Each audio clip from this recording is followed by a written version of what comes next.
La habitación no es simplemente algo temporal como la visitación, que usted pasa, ve, ok, todo muy bonito y se queda en la contemplación, en algo temporal, mientras que la habitación usted depende de eso, usted depende de ese lugar, todo lo que se produce en ese lugar, su vida depende de eso. La adoración tiene que ser un espacio de habitación, donde nuestra vida dependa de eso, donde nuestra vida espiritual dependa de todo lo que se produce allí, en esa habitación que nosotros le creamos a Dios y que nosotros le hacemos para que Dios habite en nuestra vida. Nuestra vida espiritual tiene que basarse en cosas permanentes, no temporales. Si yo decido voy a ser cristiano, tengo que ser cristiano. Si yo decido no voy a pecar, no voy a pecar. Si yo decido voy a pertenecer a esta iglesia y voy a servir en esta iglesia, lo tengo que hacer, porque la vida cristiana se trata de permanencia, no de cosas temporales.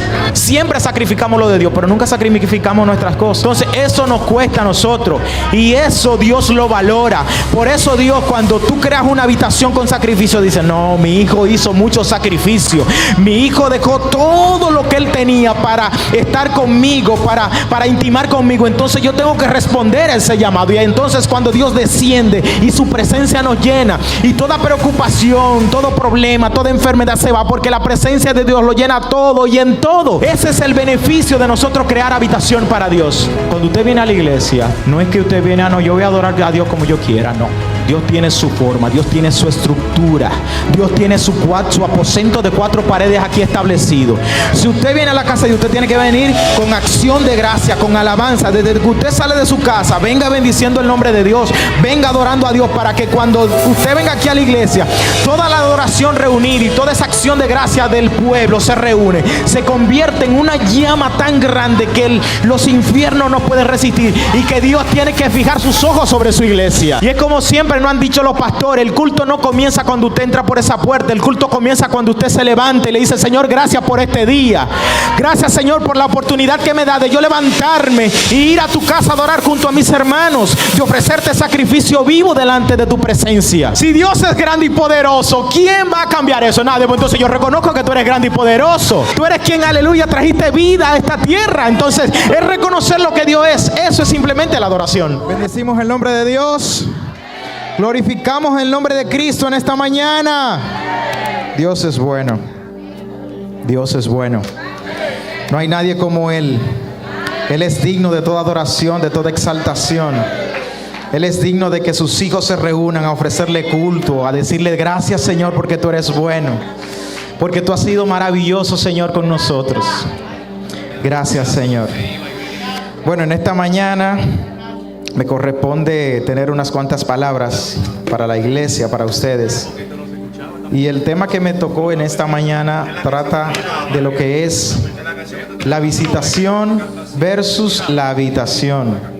La diferencia que existe en una simple visitación y la diferencia que hay cuando hacemos habitación para Dios. Y me voy a estar centrando en esta mañana en el texto bíblico de Segunda de Reyes 4, en su versículo 10, como base bíblica. Gloria al Señor. Espero que en esta mañana voy a ser un poquito muy explicativo, quizá no muy emocional, porque quiero que la iglesia comprenda y entienda estos términos y la diferencia entre uno y otro. Porque muchas veces nosotros adoramos con la emoción, y no es malo adorar con la emoción, porque Dios utiliza también las emociones cuando adoramos. Pero también tenemos que adorar con la razón, entendiendo a quién adoramos, por qué adoramos y el motivo de nuestra adoración. Amén. Entonces quiero que ustedes comprendan esta breve explicación. Y dice Segunda de Reyes 4:10: yo te ruego que hagamos un pequeño aposento de paredes. Hay unos términos que traten de guardarlo ahí. Aposento de paredes. Y pongamos allí una cama, mesa, silla y candelero, para que cuando Él viniere a nosotros se quede en Él. Anote esos términos: aposento de paredes, cama, mesa, silla y candelero. Gracias, Señor, por tu palabra. Como todos sabemos, esta historia es muy conocida por nosotros. Habla de la mujer sunamita y el profeta Eliseo, cuando ella habla con su esposo y le dice: mira, como el profeta pasa por aquí, yo sé que él es un hombre de Dios, yo quiero hacerle una habitación. Yo quiero hacerle un espacio para el profeta. Porque ella entendía de que el profeta tenía la presencia de Dios. El profeta portaba algo de Dios. Y cuando ella entendió eso, entonces le dijo a su esposo: yo quiero eso aquí. Yo quiero que esa presencia también habite en mi casa. Y ahí es cuando ella le dice a su esposo: mira, yo quiero hacer una habitación, y que esa habitación sea de un aposento de paredes. No una simple carpa, no una simple casa de campaña fuera de mi casa. No, yo la quiero hacer encima de mi casa y que sea de paredes. Y ese aposento va a tener cama, mesa, silla y candelero. Bien. Dice que visitar, la palabra visitar, proviene del latín visitare, que comparte la misma raíz que videre, que es ver. Videre significa ver. Literalmente significa ir a ver a alguien o algo. Simplemente se queda en la simple vista o contemplación. Es acudir a un lugar o reunirse con alguien de forma temporal. La visitación es algo donde usted, por ejemplo, va a un lugar y simplemente pasa y ve. No se queda todo el tiempo, sino que pasa de manera temporal. Mientras que la habitación o habitar significa, que proviene del latín habitare, es poseer de manera reiterada o constante, residir u ocupar habitualmente un lugar. Más allá de simplemente estar temporalmente, implica establecerse, formar parte del entorno y crear una conexión vital. Cuando yo leí esta definición y de que hablaba en la parte de habitación de conexión vital, me llamó la atención por qué la explicación, el significado de habitar conlleva una conexión vital. Porque la persona que habita un lugar o que habita, por ejemplo, un cuerpo, tiene una conexión vital de que esa persona depende de lo que allí se produce, depende su vida de lo que allí se genera. Entonces la habitación no es simplemente algo temporal como la visitación, que usted pasa, ve, ok, todo muy bonito y se queda en la contemplación, en algo temporal. Mientras que la habitación, usted depende de eso, usted depende de ese lugar, todo lo que se produce en ese lugar, su vida depende de eso. Y en la adoración la adoración tiene que ser un espacio de habitación donde nuestra vida dependa de eso, donde nuestra vida espiritual dependa de todo lo que se produce allí en esa habitación que nosotros le creamos a Dios y que nosotros le hacemos para que Dios habite en nuestra vida. Le decía al principio de que habían unos términos que le prestarán atención. Por ejemplo, la parte donde dice aposento de paredes. Algo muy que me llamó la atención también. ¿Por qué aposento de paredes? ¿Por qué no una simple carpa? ¿Por qué una simple campaña de esas que se utilizaban en la antigüedad? Sino una pared, un aposento de paredes. Y Dios me dio a entender de que esto significa intimidad. Significa que donde yo puedo ver a Dios y nadie me va a molestar, porque es algo cerrado, es algo donde nadie va a interferir. Es un aposento donde hay paredes, donde los demonios no pueden penetrar, donde el diablo no puede hacerme frente, porque yo estoy con mi amado. Yo estoy en una habitación que yo he creado, donde las paredes van a proteger todo lo que yo hago en este lugar. Es una estructura sólida y permanente, no movible. Es algo que yo he establecido, de que si yo dije, mira, a las 3 de la mañana yo me voy a levantar a orar, a hablar con mi Padre. Eso tiene que ser por así decirlo, una religiosidad, un ritual, donde yo cada mañana a 3 lo voy a hacer, porque es algo establecido, es algo permanente. Nuestra vida espiritual tiene que basarse en cosas permanentes, no temporales. Si yo decido voy a ser cristiano, tengo que ser cristiano. Si yo decido no voy a pecar, no voy a pecar. Si yo decido voy a pertenecer a esta iglesia y voy a servir en esta iglesia, lo tengo que hacer, porque la vida cristiana se trata de permanencia, no de cosas temporales. Y además de que es algo permanente, es algo que cuesta sacrificio. Usted que quiere crear un aposento, por ejemplo, a la mujer sunamita, a su esposo, crear ese aposento encima de su casa, ¿usted cree que no le costó esfuerzo? ¿No le costó sacrificio? ¿No tuvieron que dar de sus recursos para poder construir eso? La vida espiritual es eso mismo. Tiene que haber, aleluya, tiene que haber una ofrenda, tiene que haber una disposición de yo dar de mis recursos, dar de mi tiempo para crear ese espacio. Tiene que haber un sacrificio de nosotros para nosotros poder crear esa habitación para Dios. Esa habitación donde solo Dios y yo podamos estar. Nada, yo entiendo que todo lo bueno cuesta. Y dice que la presencia de Dios es lo mejor que le puede pasar al ser humano, a un cristiano. Entonces, cuando pasen situaciones y cuando pasen circunstancias, no entendamos nosotros de que, ok, la presencia de Dios va a venir y yo no voy a hacer ningún esfuerzo. No, tiene que haber un esfuerzo de nosotros. ¿En qué se basa ese esfuerzo? En dedicar tiempo a la oración, tiempo a la palabra, dedicar tiempo a las cosas de Dios. Muchas veces dedicamos tiempo a muchas cosas que quizás pasan en nuestras vidas y a las cosas de Dios las dejamos de segundo lugar. Tengo que hacer muchas cosas en mi casa. Bueno, pero hay 24 horas de oración el sábado. Bueno, pero como yo tengo ese compromiso en mi casa o con la vecina, bueno, yo voy después, una hora después. Siempre sacrificamos lo de Dios, pero nunca sacrificamos nuestras cosas. Entonces eso nos cuesta a nosotros y eso Dios lo valora. Por eso Dios, cuando tú creas una habitación con sacrificio, dice: no, mi hijo hizo mucho sacrificio. Mi hijo dejó todo lo que él tenía para estar conmigo, para intimar conmigo. Entonces yo tengo que responder a ese llamado. Y entonces cuando Dios desciende y su presencia nos llena, y toda preocupación, todo problema, toda enfermedad se va, porque la presencia de Dios lo llena todo y en todo. Ese es el beneficio de nosotros crear habitación para Dios. Que toda preocupación, todo problema se disipa en su presencia. También podemos ver, cuando le decía de que esto significa estructura, muchas veces nosotros como cristianos decimos: no, hay que adorar a Dios como Dios quiera. No. Dios es un Dios de orden. Y los salmos nos lo dicen muy claro. Por ejemplo, el Salmo 104, en su versículo 4, el Señor nos manda a que entrad por sus puertas con acción de gracias, por sus atrios con alabanza, alabadle, bendecid su nombre. Cuando usted viene a la iglesia, no es que usted viene: no, yo voy a adorar a Dios como yo quiera. No. Dios tiene su forma, Dios tiene su estructura, Dios tiene su aposento de 4 paredes aquí establecido.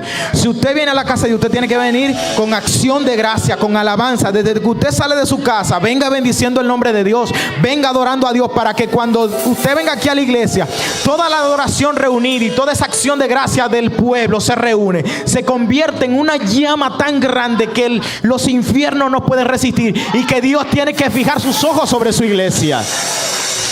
Y es como siempre nos han dicho los pastores: el culto no comienza cuando usted entra por esa puerta. El culto comienza cuando usted se levanta y le dice: Señor, gracias por este día. Gracias, Señor, por la oportunidad que me da de yo levantarme y ir a tu casa a adorar junto a mis hermanos, de ofrecerte sacrificio vivo delante de tu presencia. Gloria, bendito sea el nombre de Dios. El Salmo 3:6 también nos da luz respecto a lo que es la estructura y lo que es forjar algo firme para Dios. Mas tú, Jehová, eres escudo alrededor de mí, mi gloria. No, perdón.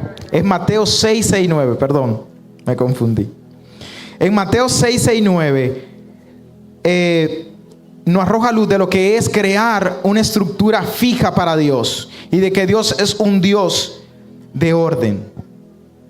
Dice la palabra: mas tú, cuando ores, entra en tu aposento, y cerrada la puerta, ora a tu Padre que está en secreto. Dios no se le revela a todo el mundo. Dios se le revela a aquellos que se encierran con Él, y eso debemos de entenderlo. Y tu Padre que ve en lo secreto. Dios no es un Dios de lujo, Dios de exhibicionismo. Dios es un Dios que está en lo secreto, te recompensará en público. Y orando, no use vanas repeticiones como los gentiles, que piensan que por su palabrería serán oídos. No hagáis pues semejante a ellos, porque vuestro Padre sabe de qué cosas tenéis necesidad. Y sigue el versículo, y luego Dios le enseña a los discípulos de cómo deben de orar. Vemos en estos versículos de que Dios tiene su estructura. Dios dice: mira, apártate, ve a tu habitación y ora a tu Padre que está en lo secreto. Esto no es cuestión de yo pararme ahí en la esquina y decir: yo soy cristiano, yo adoro a Dios y para que todo el mundo me vea. No. Dios dice que hay una estructura, hay algo establecido que ya Dios dijo. Y nosotros muchas veces obviamos esas cosas que ya están en la Biblia y sabemos que son así, pero no las queremos aplicar en nuestra vida. Y después decimos, pero por Dios, ¿por qué tú no te manifiestas? ¿Por qué tú no obras en mi vida? ¿Por qué tu presencia? Pero tú estás haciendo lo que Dios dijo que hiciera. Eso es como que yo vaya al banco con una tarjeta en el cual no me han depositado nada y yo no trabajo y yo quiero sacar dinero de ese banco. ¿Cómo tú crees que tú vas a sacar dinero de un banco si tú no trabajas? Si tu empresa no te deposita. Dios te dice, pero ¿cómo tú quieres que yo te visite si tú no has hecho aposento para mí? ¿A dónde voy a ir si tú no tienes un espacio para mí? Si dentro de tu rutina diaria humana en este mundo, tú no has hecho una habitación donde yo pueda habitar, donde yo me pueda reunir contigo cara a cara. Eso es como que yo vaya a una casa o yo vaya por el camino y quiera que alguien se reúna conmigo, pero yo estoy hablando con el otro. Entonces llega la persona, ok, tú me dijiste que viniera a este lugar a reunirme contigo, pero tú estás hablando con otro. Entonces tú quieres que Dios esté contigo, que Dios te visite cuando tú estás distraído en otras cosas. Y Dios esperando, ok, ¿cuándo es el tiempo mío? ¿Cuándo tú me vas a prestar atención? Yo vine donde tú me dijiste que yo viniera, pero ¿dónde está mi tiempo? ¿Dónde está mi espacio? ¿Dónde está el lugar que tú dijiste que yo fuera para que yo te visitara? Si tú no me vas a prestar atención, mejor me voy para otra casa que sí me van a atender, que sí me van a prestar atención y que sí me van a adorar. Y por eso vemos que muchas vidas, por ejemplo, vienen a la iglesia con gozo y usted lo ve que siempre están en este mover del Espíritu. Y hay otros que vienen y son como sonámbulos porque tienen una vida de intimidad con Dios, porque han hecho habitación para Dios y su vida es una constante adoración. Y Dios se mueve en la alabanza de su pueblo, dice la Biblia. Ese es el combustible que, por así decirlo, que mueve a Dios, la adoración, la alabanza. Y si nosotros no entendemos eso, viviremos siempre sonámbulos en el mundo, esperando que Dios en su misericordia nos dé un celaje de su presencia. Bendito sea el nombre de Dios. Otro utensilio que vemos es el de la cama. Y la cama habla de reflexión, de oración y de intimidad. Salmos 4:4 dice: meditad en vuestros corazones, estando en vuestra cama, y callad. Salmo 63:6 dice: cuando me acuerdo de ti en mi lecho, medito en las vigilias de la noche. La cama es el lugar de intimidad, es el lugar de reflexión, es el lugar donde tú te acuestas y ahí tú dices: Señor, perdóname porque lo hice mal. Señor, perdóname porque dije estas palabras y no te honraron. Señor, perdóname porque pensamientos vinieron a mi mente y yo le di cabida. Perdón, Señor, porque caminé por donde no debí caminar, toqué aquello que no debí tocar. Y ahí es donde las lágrimas caen. Y ahí es donde está la intimidad perfecta, donde la oración se convierte en una súplica delante de Dios diciendo: Señor, perdóname. Y ahí es donde Dios dice: tengo un hijo que reconoce sus fallas y que aparta un momento para mí, para ser sincero conmigo, que no se esconde las verdades, que no se esconde sus fallas, sino que viene en su cama y en esa intimidad que yo tengo con él, él reconoce su pecado, reconoce que me falló y me pide perdón. Ahí la cama es el lugar de la restauración. Todos los enfermos, cuando tienen alguna situación médica, siempre lo ponen en reposo y lo ponen en una cama a reposar. Es el lugar donde Dios prepara para que tú reposes, para que tú descanses, para que el afán del día a día, los problemas, las circunstancias que te pasan, tú puedas reposar en Dios. Y Dios pasarte la mano, untarte ungüento y sanarte.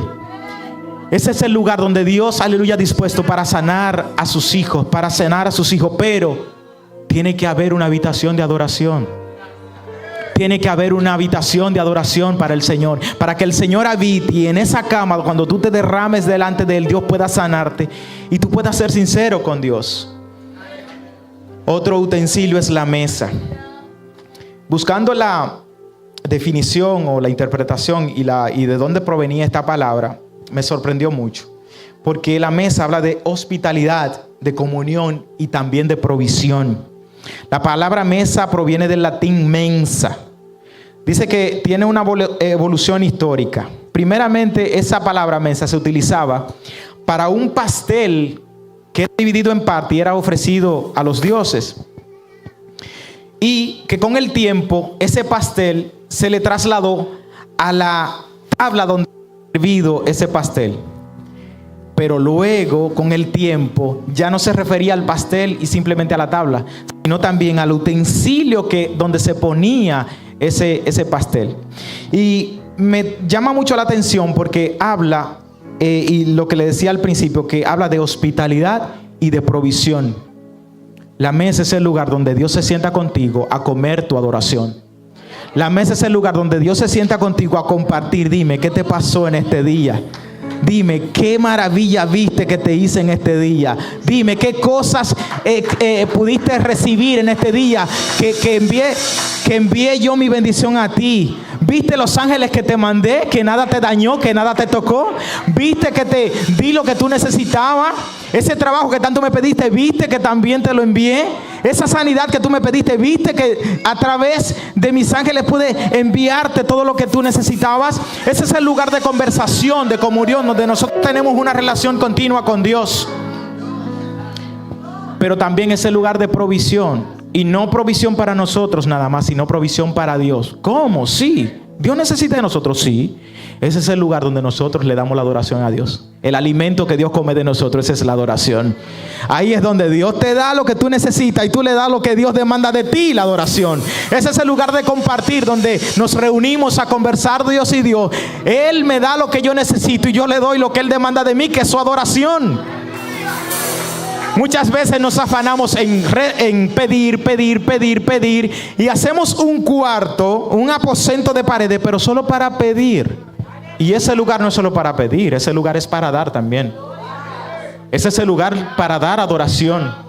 Y era como decía Ruth al principio, dando es como se recibe. Muchas veces Dios tiene lo que tú necesitas en tu mano y dice, ok, mira, te tengo un regalo. Es como un intercambio, como dicen, como los angelitos de Navidad. Te tengo un regalo. Yo te traje esto y tú que me traíste a mí. Tú me das algo y yo te doy algo. Entonces, no es que Dios es interesado, pero Dios desde el principio de la creación, lo único que ha solicitado el ser humano es esa adoración. No te ha pedido que te martirice, que te crucifique ni nada. Simplemente que le adore y que reconozca, porque la adoración es reconocer lo que Dios es. Adoración no es adorar a alguien porque, porque me dijeron. No, es reconocer lo que Él es, simple y sencillamente. Reconocer lo que Él es. Eso es adoración. Si Dios es grande y poderoso, ¿quién va a cambiar eso? Nadie. Pues entonces yo reconozco que tú eres grande y poderoso. Si tú eres sanador, vivificador de mi alma, yo no estoy diciendo nada que no sea diferente. Tú eres sanador y resucitador. Tú eres quien, aleluya, trajiste vida a esta tierra. Entonces, es reconocer lo que Dios es. Eso es simplemente la adoración. La mesa es el lugar donde yo siento a mis invitados y les sirvo. La mesa no es para yo recibir, nada más. Es para yo dar el fruto de mi trabajo y de mi esfuerzo. Cuando usted invita a una persona a su casa, lo primero que cuando usted le da la bienvenida, y si usted invitó, por ejemplo, a su casa, usted le dice, tome asiento, vamos, un juguito, un refresquito, algo. Es para servir. Ese refresco y ese jugo que usted le dio, y ese pancito, ese bizcochito, fue con el esfuerzo de su trabajo. Entonces Dios también requiere nuestra adoración. Dios requiere también que con el esfuerzo que nosotros hacemos, quizás agotado, cansado, y decir, bueno, me voy a levantar a orar, me voy a levantar a glorificar el nombre de Dios. Eso es un esfuerzo de mi trabajo, de mi esfuerzo. Nadie lo va a hacer por ti. Eres tú que lo tienes que hacer, eres tú que tienes que sacar ese tiempo para intimar con Dios. La intimidad del otro no me va a servir a mí, la intimidad mía es que me va a servir a mí. Y Dios va a ver mi intimidad independientemente de la de los demás. Otro elemento es la silla. Y esto habla de posición y de valor. Es el lugar de descanso después de un largo viaje, donde podemos conversar y descansar. El extraño no se siente en la silla, mientras que el amigo y conocido es el invitado a sentarse y tomar descanso del viaje. Usted no entra a su casa a nadie de que ven, entra y siéntate, no. Cuando usted le da paso a alguien es porque es alguien conocido. Es alguien que usted quiere que esté en su casa. Y es algo donde el que usted tiene una amistad o una relación. Entonces esto habla de posición. Cuando yo invito a Dios a mi casa, cuando yo invito a Dios a esa habitación, le digo, Señor, siéntate. Porque tú eres un invitado especial. tú eres alguien conocido, tú eres alguien al que yo admiro, y te doy la silla porque es un lugar de posición, de honor, de gloria, y yo te la entrego a ti, Señor, porque tú eres mi amado, tú eres la persona que me ha dado todo sin yo darle nada, y lo más que te puedo ofrecer en este mundo y en mi vida es mi adoración. Y eso debemos de entenderlo, queridos hermanos. Por último, y ya para terminar, está otro elemento que es la lámpara. Y muchas veces nosotros relacionamos la lámpara con la palabra de Dios. Y siempre nos vamos, lámpara, Dios es quien nos guía, Dios es quien nos ilumina. La palabra lámpara proviene del antiguo lampas, que significa antorcha, faro, que puede producir o emitir luz. Esto habla de que así como en el tabernáculo estaba el candelero de oro, la cual era la única luz que estaba en ese lugar, así en nuestra habitación de intimidad debe existir una luz de adoración. La lámpara significa esa adoración constante que no se cesa, que siempre arde en nuestros corazones. Esa llama que por más problema, por más embate, siempre está ahí. No tengo nada, pero adoro. Estoy enfermo, pero adoro. Tengo problemas, pero adoro. Ese aceite tiene que estar ahí en esa lámpara para que esa llama arda, para que ilumine nuestra habitación y Dios pueda ver en esa habitación nuestra adoración. No es simplemente que Dios nos ilumine, es nosotros iluminar el cielo con nuestra adoración. Que el mundo vea y que el mundo pueda ver a Dios a través de nuestra adoración. Nosotros somos esa llama, nuestra adoración es esa llama que ilumina el cielo. Y cuando la persona ve nuestra adoración, ven a Jesús a la diestra del Padre, recibiendo toda gloria y toda honra por su pueblo. Que no cese esa llama de adoración en nuestra vida. Aprendamos y entendamos de que la intimidad no es simplemente una palabra por decirla, es más que eso. Es algo que nosotros apartamos para Dios, es algo que nosotros debemos hacer constantemente, es algo que no puede variar, que tiene que ser algo constante, como le decía anteriormente, pero es algo también que nosotros debemos hacerlo parte de nuestra vida, porque la vida, yo estoy seguro y lo podemos comprobar, de que la vida de un cristiano que se mantiene en adoración y exaltación al nombre de Dios y que reconoce lo que Dios es, la vida la va a llevar más fácil. Porque cuando llegan esos problemas y llega esa dificultad, usted se olvida de los problemas. No, yo voy a adorar a Dios. Yo voy a bendecir su nombre porque por algo Él está permitiendo esto en mí. Algo grande Dios va a hacer con este proceso. Algo grande Dios va a hacer con esta enfermedad. Algo grande Dios va a sacar de esto que me está pasando a mí. Y la vida es más llevadera. Muchas veces nos quejamos, Dios, ¿por qué tú permites esto? Dios, ¿por qué pasa esto? Dios, ¿por qué me está pasando esto? Y Dios, Dios mío, solo adórame. Adórame y verás la gloria de Dios. Adórame y verás mi mano obrar delante de ti. Invítame a tu aposento y verás y te mostraré los planes que tengo para ti, que son de bien y no de mal. Gracias, Señor. Yo quiero que tú te pongas sobre tus pies en esta mañana. Y ahí donde tú estás con tus manos al cielo, dile, Señor, permíteme, oh Dios, crearte habitación a ti, Señor. Una habitación de adoración donde tú, oh Dios, aleluya, puedas sentarte, oh Dios, conmigo y conversar. Donde tú, oh Dios, aleluya, me muestres los planes que tú tienes para mí, Señor Jesús. Y también una habitación donde yo pueda descansar y donde tú puedas, aleluya, escuchar mis oraciones, mis súplicas. Donde mis lágrimas, Señor, puedan hablarte a ti, Señor, en esa cama. Señor, y ayúdame, Señor, a crearte una silla donde tú te entrones en mi corazón, en mi adoración. Dios, quiero darte, oh Dios, aleluya, el principal lugar para ti, Señor. Un lugar, oh Dios, de preeminencia, un lugar donde tú seas el que controle toda mi vida, Señor Jesús. Ayúdame, Espíritu Santo, Dios, aleluya, a darte lo mejor. A encender, oh Dios, este mundo con mi adoración. Que las demás personas, Señor, puedan ver a Cristo a través de mi adoración, aleluya.